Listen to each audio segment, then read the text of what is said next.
तो देवभूमि में आप सभी का स्वागत। मैं हूं आपके साथ तुषार कौशिक। देहरादून से खबर है, जहां पर गैरसैंण में आंदोलनकारियों पर लाठीचार्ज का मामला सामने आया है। आंदोलनकारियों पर लाठीचार्ज का सरकार ने संज्ञान लिया। वाराणसी सैण विधानसभा भवन को कूच कर रहे थे आंदोलनकारी। न्यूज वन इंडिया से बोले शासकीय प्रवक्ता मदन कौशिक। मामले का संज्ञान लेकर डीएम से तलब की गई है रिपोर्ट। विधानसभा भवन से पहले पुलिस ने आंदोलनकारियों को रोका था। नंदप्रयाग घटना की सड़क निर्माण को लेकर आंदोलन है। लाल आपको बता रहे कि गैरसैंण में आंदोलनकारियों पर लाठीचार्ज का ये पूरा मामला, तस्वीर भी हम आपको दिखा रहे हैं जब लाठीचार्ज किया गया था उस दौरान की ये तस्वीर है।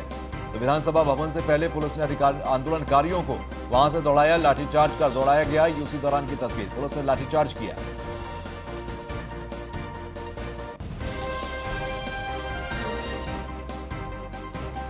इन तस्वीरों को आप देख सकते हैं किस तरह से लाठीचार्ज मौके पर किया गया। आंदोलनकारियों पर लाठीचार्ज किया गया, सरकार ने इसका संज्ञान लिया है। तो भराड़ी सैण का मामला है। न्यूज वन इंडिया से बोले शासकीय प्रवक्ता मदन कौशिक। तो मामले का संज्ञान लेकर डीएम से तलब की गई रिपोर्ट। मामले का संज्ञान लेकर तलब की गई है रिपोर्ट। विधानसभा भवन से पहले पुलिस ने आंदोलनकारियों को रोका। ये उसी दौरान की तस्वीर हम आपको दिखा रहे हैं जब आंदोलनकारियों को रोका गया। नंदप्रयाग घाट की पूरी बात को लेकर ये आंदोलन किया जा रहा था। गैरसैंण में आंदोलनकारियों पर लाठीचार्ज का मामला। आंदोलनकारियों पर लाठीचार्ज का सरकार ने संज्ञान लिया है। भराड़ी सैण विधानसभा भवन को कूच कर रहे थे आंदोलनकारी। तो न्यूज वन इंडिया से बोले शासकीय प्रवक्ता मदन कौशिक। उन्होंने कहा कि मामले का संज्ञान लेकर डीएम से रिपोर्ट तलब की गई है, रिपोर्ट मांगी गई है। लाठीचार्ज क्यों करना पड़ा, इन तमाम बातों के बारे में सवाल किए गए हैं। तो विधानसभा भवन से पहले पुलिस ने अधिकारियों ने इन आंदोलनकारियों को रोका था नंदप्रयाग घाट की घटना को लेकर।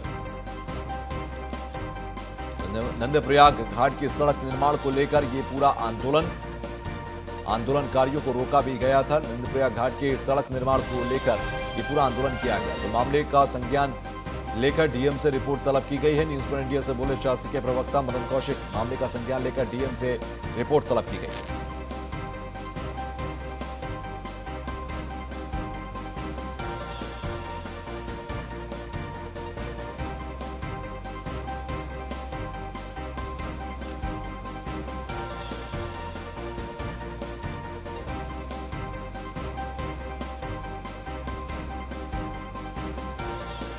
भराड़ी सैण विधानसभा भवन को कूच कर रहे थे आंदोलनकारी। न्यूज वन इंडिया से बोले शासकीय प्रवक्ता मदन कौशिक। मामले का संज्ञान लेकर डीएम से तलब की गई रिपोर्ट। गैरसैंण में आंदोलनकारियों पर लाठीचार्ज का पूरा मामला है। मामले का संज्ञान लेकर तलब की गई रिपोर्ट। नंदप्रयाग घाट की सड़क निर्माण को लेकर ये आंदोलन किया गया था। तो देहरादून से खबर, गैरसैंण में आंदोलनकारियों पर लाठीचार्ज का मामला।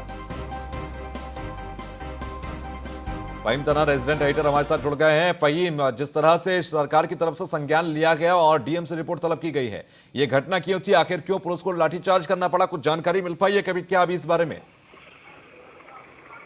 तुषार, अपना प्रश्न दोहराएं प्लीज। फहीम, मेरा सवाल ये है कि इस पूरी घटना में सवाल उठे हैं कि लाठीचार्ज पुलिस ने क्यों किया और ये डीएम से रिपोर्ट भी तलब की गई है। अभी तक कोई इस पर रिएक्शन आ पाया है क्या? देखिए, ये जो लाठीचार्ज जैसी स्थिति बनी और ये लाठीचार्ज किया गया, ये हम तस्वीरों तरीके से देख रहे हैं कि विधानसभा का कूच करने की कोशिश प्रदर्शनकारी कर रहे थे। और चूंकि विधानसभा का सत्र चल रहा था, बजट सत्र का आज पहला दिन है, बजट सत्र शुरू हुआ है, इसीलिए इनको तितर बितर करने की कोशिश की गई। लेकिन जैसा हम देख रहे हैं कि शुरुआत में लाठी सड़क पर फटकारी गई, लेकिन बाद में कई प्रदर्शनकारियों के लाठियां लगी है और वो लाठी जब भांजी गई है तो उसमें कई प्रदर्शनकारी चोटिल भी हुए हैं। बहरहाल अभी इस मामले में किसी तरीके की कार्रवाई की कोई सूचना नहीं है सरकार की तरफ से। जरूर है कि इस मामले की रिपोर्ट तलब की गई है जिलाधिकारी से, आखिरकार क्या पूरा घटनाक्रम है और ऐसी क्या क्यों न बताई, तमाम पहलुओं को लेकर के जानकारी मांगी गई है।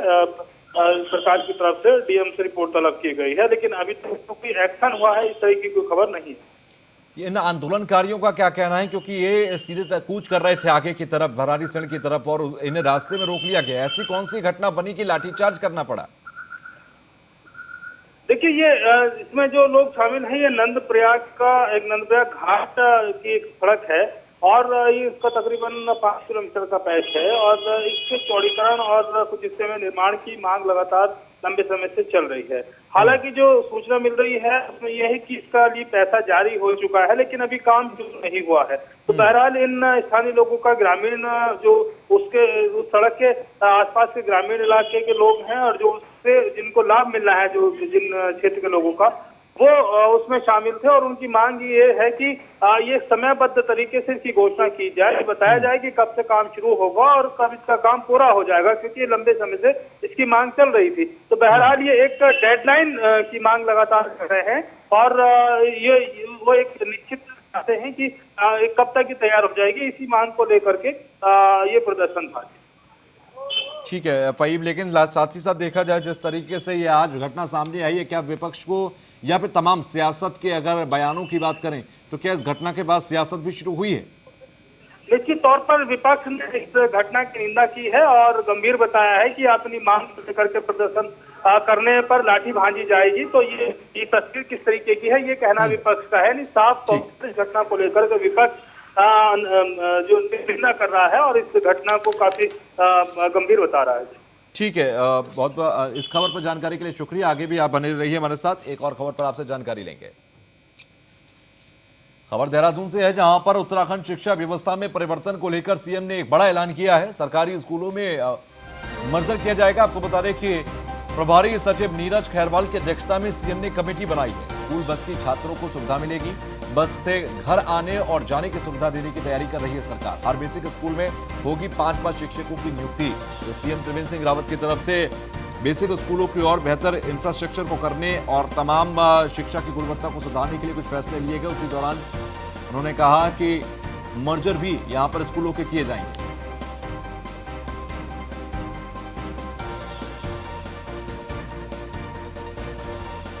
फहीम हमारे साथ जुड़े हुए हैं। फहीम, स्कूलों के मर्जर किए जाएंगे और बेहतर व्यवस्था की जाएगी, क्या मामला है और किस तरीके से ये पूरा प्लान आउट किया जाएगा? देखिए, ये उधम सिंह नगर में एक प्रोजेक्ट, पायलट प्रोजेक्ट के तौर पर शुरू किया गया था और इसमें मुख्य तौर पर ये है कि जो जहाँ पर कम संख्या है या फिर ज्यादा है, एक से ज्यादा है, उनके मर्जर को लेकर के कवायद की गई थी। तो काफी बेहतर परिणाम आए थे। तो लिहाजा अब इसकी कमेटी बना करके और बृहद स्तर पर इस पे अध्ययन रिपोर्ट देने के लिए कहा है सीएम ने और कई सुविधाएं बढ़ाने की बात है स्कूलों के लिए। इसमें बस की सुविधा मुहैया कराई जाएगी, महत्वपूर्ण बात है। तो स्मार्ट एजुकेशन को लेकर के सरकार कदम बढ़ा रही है। उसके लिए कमेटी विस्तृत रूप में रिपोर्ट तैयार करके सौंपेगी और मर्जर जहां जहां मर्जर स्कूलों का होना है ताकि बेहतरी का उसमें जो योजना है वो की जा सके और अनावश्यक जो इंफ्रास्ट्रक्चर है उसका अनावश्यक दुरुपयोग कहें या उसको कहें कि उपयोग में नहीं आ पा रहा है, वो सही से उपयोग में आ पाएगा। इस प्लान को लेकर के हमने निर्देश दिए हैं कि कमेटी अपनी एक रिपोर्ट जल्दी अध्ययन करके और वो रिपोर्ट सरकार को सौंपे ताकि इस तरह से काम किया जा सके। ठीक है, बहुत बहुत शुक्रिया हमसे जुड़ने के लिए।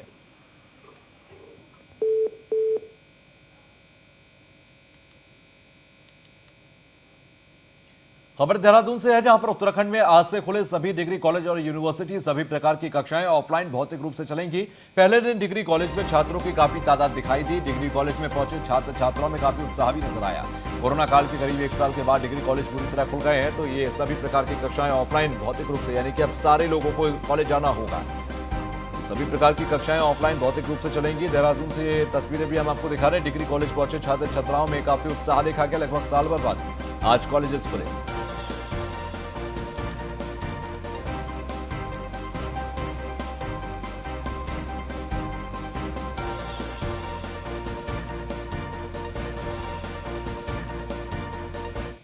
तो देहरादून से रेजिडेंट एडिटर फहीम तना की एक खास रिपोर्ट आपको दिखाते हैं।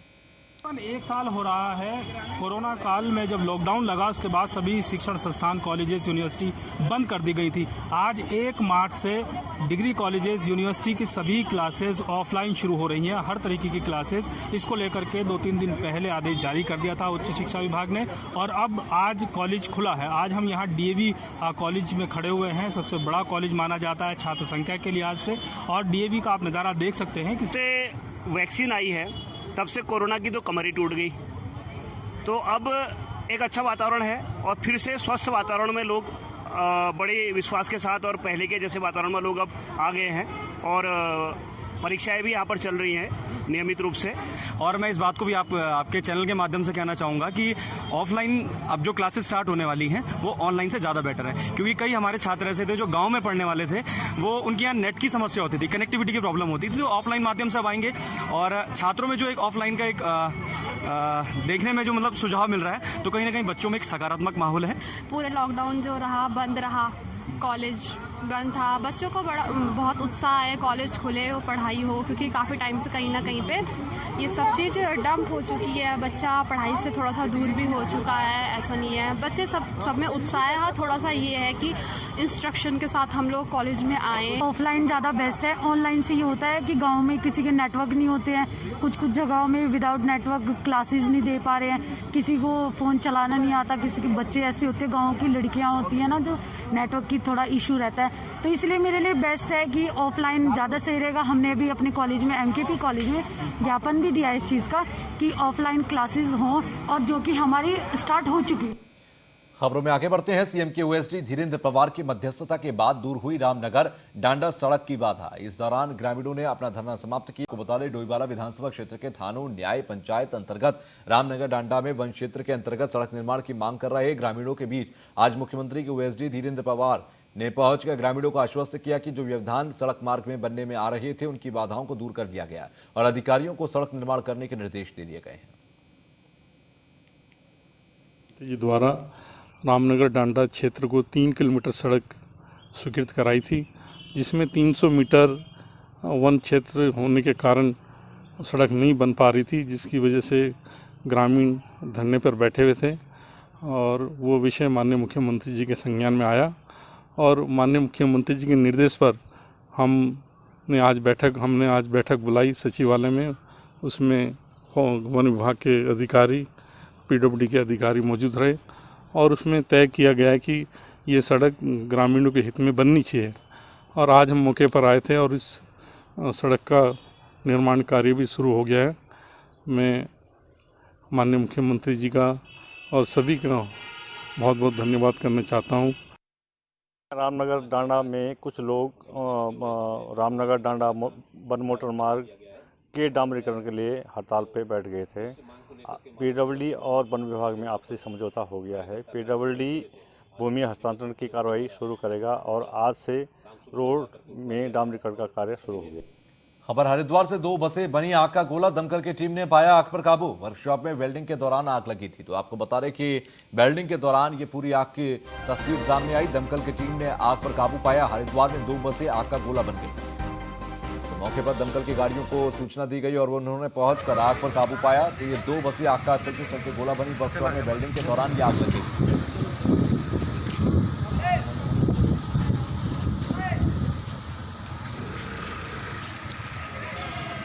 दमकल की टीम ने आग पर पाया काबू। 2 बसें जलकर खाक हुई। हरिद्वार की ये तस्वीर है।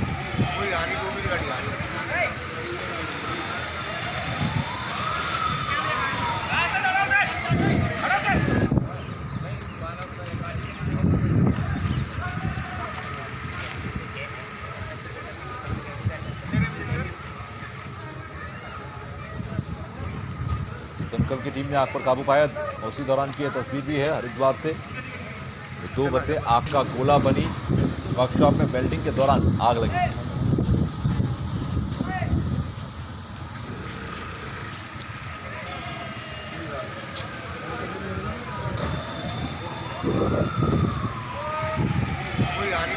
सुमित सैनी हमारे संवाददाता हमारे साथ जुड़ गए हैं। सुमित, ये आग वेल्डिंग के दौरान लगी थी, कितना नुकसान इसमें हुआ है? बिल्कुल, ये पे उत्तराखंड का जो वर्कशॉप, मतलब हरिद्वार का जो वर्कशॉप है रोडवेज का, वहां पर वेल्डिंग के द्वारा बस में कुछ काम किया जा रहा, तो वेल्डिंग से ही बस ने आग पकड़ ली और वो बस पूरी तरह से आग में जलकर खाक हो गई।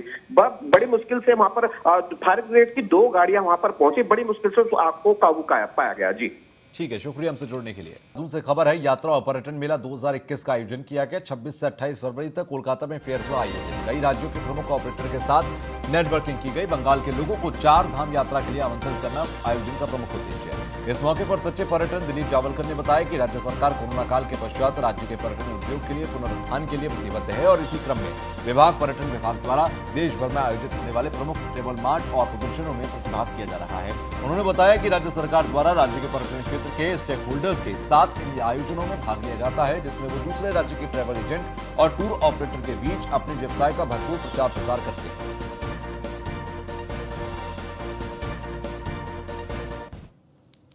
तो कृषि कानून के विरोध को लेकर रुद्रपुर में संयुक्त किसान मोर्चा के तत्वाधान में किसान महापंचायत का आयोजन किया गया। इस दौरान तमाम बड़े किसान नेता मौजूद रहे, जिसमें हजारों की संख्या में किसानों ने महापंचायत में प्रतिभाग लिया।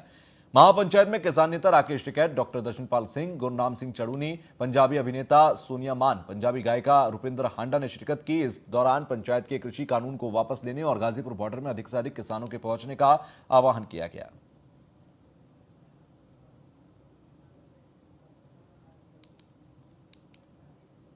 एमएसपी पे खरीद नहीं हो रही, उसका विरोध है। और हमारा ये है कि जो उत्तराखंड का जो किसान प्लान कर रहा है उसकी 5 पॉलिसी हमने सरकार को दी है, पहले भी हमने लिख कर दी इनको, उस पर काम करना पड़ेगा तो उत्तराखंड का किसान बचेगा, ये हमने कहा है। और भारत सरकार से अलग तरह की लड़ाई है, वो लड़ी जा रही है। अरे सरकार को चैलेंज क्यों नहीं करेंगे? 70 साल से उस जमीन पर खेती कर रहे हैं, किसान रह रहे हैं। कोई एक बेवकूफ़ आदमी आया, कोई पर्चा लेके और कहने लगा जी मेरी ज़मीन है। जितने सरकारी ऑफिस बन रहे हैं, जितने बन रहे हैं, क्या ये सरकार उनको छोड़ देगी? जो थाने डीएम के और उसके जो ऑफिस घर बने हुए हैं। किसान लगातार परेशान है, धरना प्रदर्शन कर रहा है, लेकिन सरकार अपना तानाशाही रूप तानाशाही दिखा करे सरकार। भाई सरकार बड़ी चीज हो तो किसान और रणनीति हम क्या कहीं जा रहे हैं, हाँ जारी रहेगा बिल्कुल। सरकार जल्दी नहीं मानने वाली ना, थोड़ा सा टाइम लेगी सरकार। निपट जाएगा मामला किसी कानून का जो इसी साल निपट जाएगा। ठीक है जी, अगला सवाल दूध को लेकर जो दूध अब 100 रुपए लीटर बेचा रहा था, शराब क्या रुपया लीटर है? शराब वाले से कभी पूछा? उसी को लेकर कोल्ड ड्रिंक 48 रुपया लीटर बिक रही, दूध 20 रुपया लीटर बिक रहा, तो किसी कंपनी वाले से पूछ जाके कोल्ड ड्रिंक का ये रेट क्यों है? इसी स्टेप से क्या उम्मीद लगाई जाए? अरे देखेंगे भाई, स्टेप से तो ठीक है, अपना दूध पियो, मौज लो। के लिए यहाँ पर बैठे हैं और हमारे जब तक ये जमाखोरी एमएसपी फिक्स नहीं की जाएगी, हम यहाँ से नहीं उठेंगे। खुद रैली में थी और जिस तरह से लोगों को बीच में घुसाया गया था वो हमारे किसान नहीं थे। ये आरएसएस नीति शुरू से रही है कि आरएसएस ने गुजरात में चाहे दंगे फसाद करवाए हों, चाहे वो जाट आंदोलन करवाया था, उस दिन भी हमारे किसानों के झंडे पकड़ के उन्होंने किस तरीके से पुलिस के ऊपर पत्थर फेंके हैं, ये हमने अपनी आंखों से देखा है। वहाँ पर सभी देखा है जो कुछ हुआ है वहाँ पर। आप बताइए, हमारी इंटेलिजेंस इतनी स्ट्रांग है, फ़ोन के ऊपर बात करते तो पता चल जाता है। उस दिन दिल्ली जैसे शहर में जिस दिन हमारी रैली होगी, उस दिन लाल किले के ऊपर कोई सिक्योरिटी नहीं थी। क्या पता क्या इंटेलिजेंस क्या काम कर रही थी? ये इंटेलिजेंस के ऊपर भी बहुत मुंह तोड़ जवाब है। फिर अगर इंटेलिजेंस ये काम नहीं कर रही थी, हमारे किसानों के ऊपर आरोप लगाए जा रहे हैं कि ये बैरिकेड तोड़ के गए हैं, तो बैरिकेड किसने तोड़वाए हैं? हमारे बीच में घुसाए गए हैं लोग जिन्होंने ये आंदोलन को खराब करने की एक कोशिश की है। सोची समझी साजिश थी। जहाँ से हमारे किसान जा रहे थे, वापस आना चाहते थे, वहाँ बैरिकेड लगा दिए ना, अब वापस भी नहीं आ सकते थे। अंदर गलती से जो घूम के चले गए, क्योंकि दिल्ली में तो कोई आम इंसान भी चला जाए ना तो वो ही भटक जाता है, पता ही नहीं चलता। जब वो चले भी गए थे अंदर, जब वापस आना चाह रहे थे, आने नहीं दे रहे थे, उनकी गिरफ्तारियां की गई। उसके बीच में आरएसएस के लोग घुसे, उन्होंने पत्थरबाजी की पुलिस वालों के बीच में। इन्होंने दंगे फसाद कराने का तो पहले ही जिम्मा ले रखा है। अभी इन्होंने हमारा किसान आंदोलन भी खराब करना था। जो इन्होंने 26 तारीख को किया है वो सब एक पॉलिटिक्स थी के लिए। तो मसूरी का ऐतिहासिक हैम्पटन कोर्ट स्कूल का शताब्दी दिवस समारोह धूमधाम के साथ मनाया गया। आपको बता दें कि कार्यक्रम का शुभारंभ बिशप फ्रांसिस कलिस्ट और प्रधानाचार्य अनीता सिंह की तरफ से दीप जलाकर किया गया। इस मौके पर उत्तराखंड सेवा अधिकार आयोग के आयुक्त अनिल रतूड़ी और पूर्व डीजीएमओ अनिल भट्ट भी मौजूद रहे। वहीं इस दौरान स्कूल के छात्र छात्राओं ने उत्तराखंड की संस्कृति और नंदा देवी राजजात यात्रा को प्रस्तुत किया, जिसने सभी का मन मोहा। इसके साथ ही भारत तिब्बत सीमा पुलिस की तरफ से बैंड की प्रस्तुति दी गई, जिसने सभी को मंत्रमुग्ध किया। पूर्व छात्र उत्तराखंड होटल एसोसिएशन के अध्यक्ष सदीप सहानी ने भी अपनी स्कूल की यादों को लोगों के साथ साझा किया। वहीं उत्तराखंड सेवा अधिकार के आयुक्त अनिल रतूड़ी ने कहा कि आज हम अपने पुराने स्कूल हैम्पटन कोर्ट में आकर उनको बड़ा गर्व महसूस करा रहे हैं। आज स्कूल में 100 साल पूरे करने जा रहे हैं। वहीं कई खट्टी मीठी यादें इस स्कूल से जुड़ी, उनकी जो आज भी कुछ है वो नींव है इसी स्कूल की तरफ से उसमें डाली गई थी। ले लेना, यहाँ ले लेना। सोन character. That is most important what we are saying. English and math, science सारा स्कूल पढ़ाएंगे, but हमारा जॉब अलग है. Teach discipline, teach moral life. 50 साल पहले मैं क्लास 6 के बाद में स्कूल को छोड़ा था. मेरे पिता ने मेरे लिए एक सबसे बड़ा काम जो है किया कि मुझे स्कूल में पढ़ने का मौका दिया. यहाँ ही मेरी फाउंडेशन की गई और उसी फाउंडेशन की वजह से मैं ज़िंदगी में कुछ कर पाया. जो यहाँ तो इसी के साथ देवभूमि में बस इतना ही. आगे भी खबरों का सिलसिला जारी रहेगा. देखते रहिए न्यूज़ 1 इंडिया. नमस्कार.